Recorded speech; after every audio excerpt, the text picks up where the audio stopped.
Antonio Aguilar nació el 17 de mayo de 1919 en Villanueva, Zacatecas, un rincón montañoso donde las tradiciones mexicanas palpitaban en cada esquina. Su infancia estuvo marcada por la ruralidad y la pobreza, pero también por la riqueza cultural de su tierra natal, que lo conectó profundamente con la música tradicional de los mariachis y la charrería. Desde niño, Aguilar sintió que la música corría por sus venas, pero su camino al estrellato no fue fácil ni directo. Como muchos grandes talentos, su ascenso fue lento, lleno de obstáculos, pero impulsado por un carisma innegable y una voz única que capturaba el alma del pueblo mexicano. Durante sus primeros años, Antonio Aguilar soñaba con mucho más que los campos zacatecanos. Su inspiración nacía de figuras como Jorge Negrete, la gran estrella de la música ranchera, cuya poderosa voz y estampa de charro encendieron el deseo de Antonio por seguir un camino similar. Sin embargo, en su juventud, Aguilar luchaba con la idea de si su destino realmente sería la música o si, como muchos otros en su familia, se quedaría atrapado en los campos de su tierra natal. En la década de 1940, Antonio decidió dar el gran salto. Se trasladó a la Ciudad de México, donde el cine y la música florecían en una era dorada, y comenzó a buscar oportunidades. Aunque al principio le costó abrirse paso, su determinación era más fuerte que cualquier puerta cerrada. Durante sus primeras presentaciones en vivo, su voz potente y clara, que evocaba tanto pasión como nostalgia, comenzó a atraer la atención. Para 1950, había lanzado su primer sencillo El Cantador, una canción que, si bien no se convirtió inmediatamente en un éxito masivo, sí mostró al mundo su capacidad para canalizar el alma del campo mexicano en su música. Los años siguientes fueron cruciales. Aguilar pasó de ser un desconocido a un nombre en la escena ranchera, pero la verdadera oportunidad de destacar llegó en 1952, cuando participó en la película Un rincón cerca del cielo. Aunque su papel fue pequeño, esta película protagonizada por Pedro Infante le abrió las puertas a la industria del cine mexicano. Las productoras notaron su potencial, no solo como cantante, sino como un ícono de la cultura ranchera. Su conexión con el público, que se veía reflejado en su imagen de hombre sencillo y trabajador, lo hizo destacar. Esto lo llevó a trabajar con otros grandes como Lola Beltrán, Pedro Armendáriz y Flor Silvestre, con quien más tarde compartiría su vida y sus éxitos. La década de 1950 fue crucial para el despegue de su carrera musical. En 1956, lanzó una de sus primeras producciones discográficas de impacto, Coplas de mi Tierra, un álbum que comenzó a consolidarlo como una de las voces más importantes del género ranchero. Sus interpretaciones de canciones como Gabino Barrera y La Chancla mostraron un lado festivo y a la vez profundo de la música tradicional mexicana y comenzaron a resonar en todo México. Pero el verdadero punto de inflexión llegó en 1959, cuando Antonio Aguilar protagonizó La Cucaracha, una película épica que lo catapultó al estrellato. Este fue el primer gran éxito cinematográfico que consolidó su imagen como el Charro de México. Su actuación junto a María Félix y Dolores del Río, dos leyendas del cine mexicano, fue aclamada por la crítica y su carisma en pantalla era imposible de ignorar. Aguilar tenía ese magnetismo que pocos artistas poseían, una mezcla de humildad y firmeza que lo conectaba con el público de todas las clases sociales. A medida que la fama de Antonio crecía, también lo hacían sus oportunidades musicales. En los años 60, lanzó una serie de álbumes que cimentaron su lugar en la música ranchera. En 1963, su canción Triste Recuerdo se convirtió en un himno, no solo en México, sino también entre la comunidad mexicana en Estados Unidos, donde comenzó a hacer giras. Su popularidad internacional aumentó, y sus presentaciones en lugares como Los Ángeles y Chicago atraían a miles de fanáticos que lo veían como un representante genuino de la cultura mexicana. Sin embargo, no todo fue fácil. El éxito también trajo consigo controversias. Aguilar siempre mantuvo un fuerte compromiso con la música tradicional, lo que a veces lo enfrentó con figuras que querían modernizar o suavizar el género ranchero. Mientras muchos artistas comenzaban a mezclar otros géneros o modernizaban su sonido, Antonio se mantuvo firme en sus raíces, lo que le ganó tanto admiradores como detractores. La industria musical en la década de 1960 estaba en constante evolución y algunos críticos lo acusaban de ser demasiado tradicionalista, resistiéndose a los cambios que estaban ocurriendo en el mundo del entretenimiento. A pesar de esto, Antonio Aguilar continuó ascendiendo. En 1967, estrenó su producción discográfica Antonio Aguilar con el Mariachi Vargas de Tecalitlán, una colaboración con la agrupación de mariachi más importante del país. Este álbum no solo reafirmó su compromiso con la música tradicional, sino que también marcó un hito en su carrera, con canciones como Juan Charrasqueado y El Aventurero, que se convirtieron en clásicos inmediatos. Aguilar no solo era un cantante, sino también un showman nato.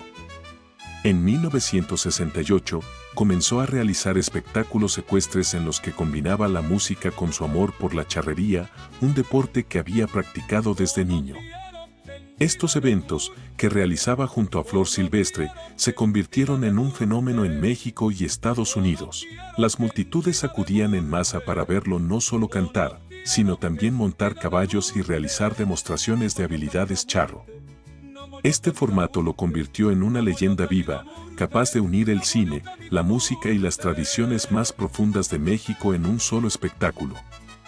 Antonio Aguilar había logrado lo que pocos podían, capturar el corazón de México mientras seguía siendo fiel a sus raíces.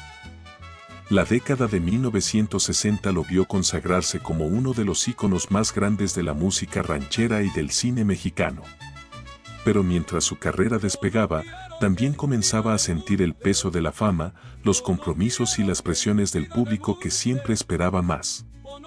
Sin embargo, su legado estaba lejos de finalizar y mientras el Charro de México seguía cosechando éxitos, los desafíos y controversias que venían con el estrellato pronto se harían más visibles. Para la década de 1960, Antonio Aguilar ya había dejado de ser simplemente un cantante talentoso que hacía pequeñas apariciones en el cine. Ahora era una de las figuras más prominentes de la música ranchera y el cine mexicano. Su voz resonaba en los hogares de millones de mexicanos y latinos en Estados Unidos, y su imagen de charro valiente y honesto lo elevó como un ícono de la cultura popular. Sin embargo, detrás de este éxito abrumador, había una constante lucha por mantenerse fiel a sus raíces, al tiempo que lidiaba con la creciente demanda del público y los medios. El verdadero punto culminante de su carrera llegó en 1969, con el estreno de la película El Caballo Blanco, donde Antonio no solo demostró su habilidad como actor y cantante, sino también como un maestro de la charrería. Este largometraje, que giraba en torno a un intrépido charro y su caballo, capturó a la perfección la esencia de lo que Antonio quería transmitir: el orgullo de ser mexicano, el respeto por las tradiciones y el vínculo con el campo. Fue un éxito rotundo en taquilla, y Aguilar fue reconocido como uno de los actores más rentables del cine mexicano en ese momento. La crítica lo aclamó, destacando su naturalidad en pantalla y su carisma, que lo hacía brillar entre sus compañeros de reparto. Ese mismo año, lanzó uno de sus álbumes más icónicos, Antonio Aguilar con Tambora. Si bien ya era famoso por su interpretación de canciones rancheras y acompañado de mariachis, esta producción musical mostró otra faceta de su versatilidad al interpretar con tambora sinaloense.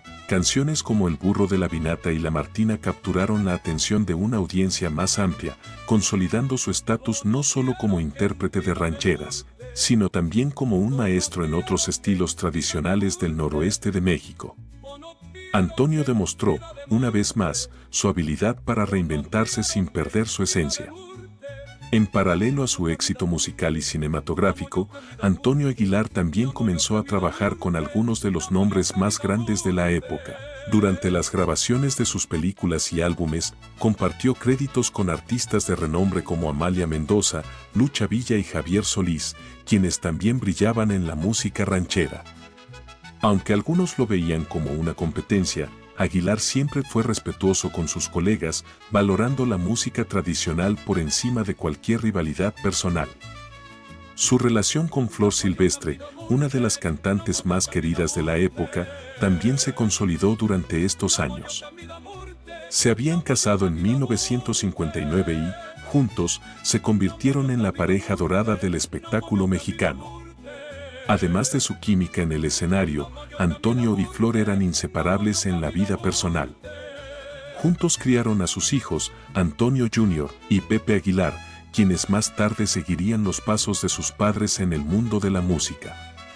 El público los veía como la representación perfecta del amor ranchero, y su unión artística no solo fue fructífera en lo profesional, sino que contribuyó a su imagen de pareja ideal, algo que ambos supieron mantener a lo largo de los años. En 1970, Antonio protagonizó otra película que marcaría su carrera para siempre, La Yegua Colorada. Esta cinta fue un reflejo de su propia pasión por los caballos, y su rol protagónico le permitió combinar dos de sus grandes amores, la música y la charrería.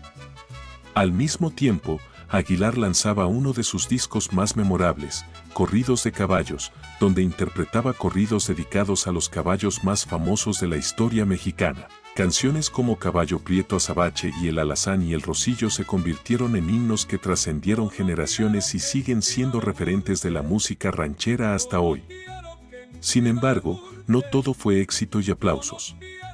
Durante su meteórico ascenso a la fama, Antonio también enfrentó desafíos y controversias. Una de las mayores polémicas surgió en la década de los 70, cuando algunos sectores del público y la crítica comenzaron a señalar que su insistencia en mantener viva la tradición ranchera podría volverse obsoleta en una época en la que el mundo de la música estaba cambiando drásticamente. Las corrientes musicales más modernas, como el rock y la balada romántica, comenzaban a dominar las listas de éxitos en América Latina, y algunos críticos afirmaban que la música ranchera estaba perdiendo su relevancia.